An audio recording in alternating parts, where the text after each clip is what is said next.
Here's a little update video. I just uploaded a video about the blown hose, the blown water bypass hose, and I've since done some cleanup. I ran a big shop vac in here to get any of those little debris that was sitting inside the intakes.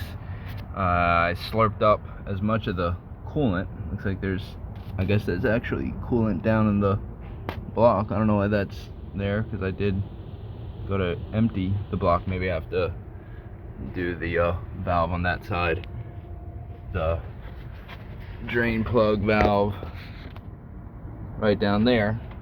But I had to take off a lot of things, a lot of things, including this bracket right here to take off the inlet, because this whole gasket is like one thing. So there's a lot of work to be done. I mean, taking it off, it wasn't that bad. I think the hardest part was actually wrestling with this wiring harness here and taking off the wires.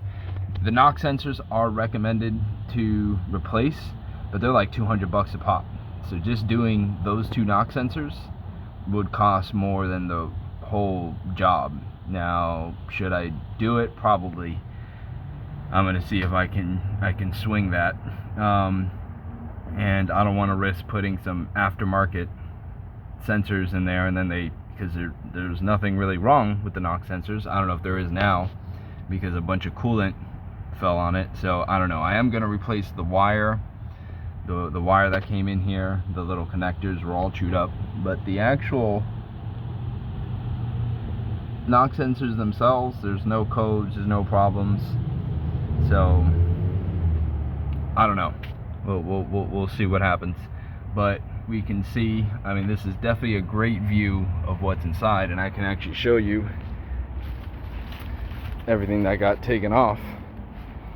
So here's the intake plenum, obviously the first part of the intake, the whole fuel rail, and the water inlet, and the evap system. So a lot of stuff had to come off. Now a lot of stuff has to get cleaned before it comes off. Here's that wiring harness. And a quick little trick to kind of make things easier is to leave as many bolts in place that you can. So these bolts I'm leaving here, so things like that, things like these bolts here, because you may think that you're going to remember, but especially with something like this. And then look at these gaskets. You may forget where something goes. So here's the gaskets. These are, I have no reason to believe that these aren't the original gaskets. So this is what gaskets look like after 20 years. Not bad.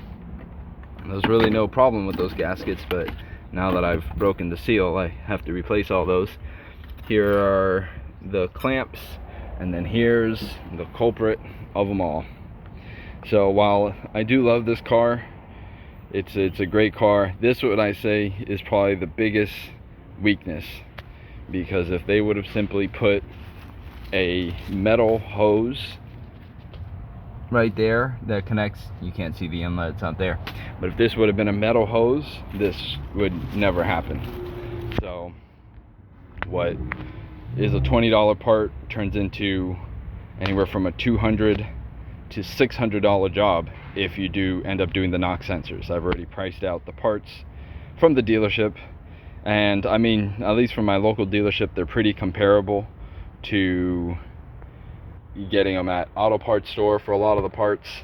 And I mean, maybe the knock sensors you can get a lot cheaper somewhere else, but that's probably the only part I wouldn't want to get from somewhere else. But things like the gaskets, the hose, are pretty comparable, and you're getting the original quality. So I mean, while it's unfortunate that it blew, it did last 20 years sitting in the hot South Florida sun, and sitting in this part of the engine which is extremely hot.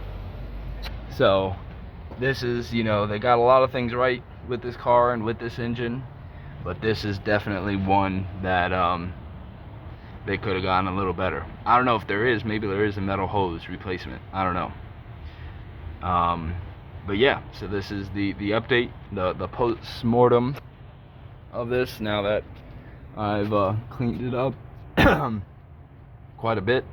I'm getting chewed up by mosquitoes like mad out here, but if you're out there and you're a DIYer and you have this happen to you, I would say that you can do it yourself, because this is my first time doing this. I mean, I don't know, we'll see when it comes back together, but you can at least take it apart, and then we'll see how it comes back together.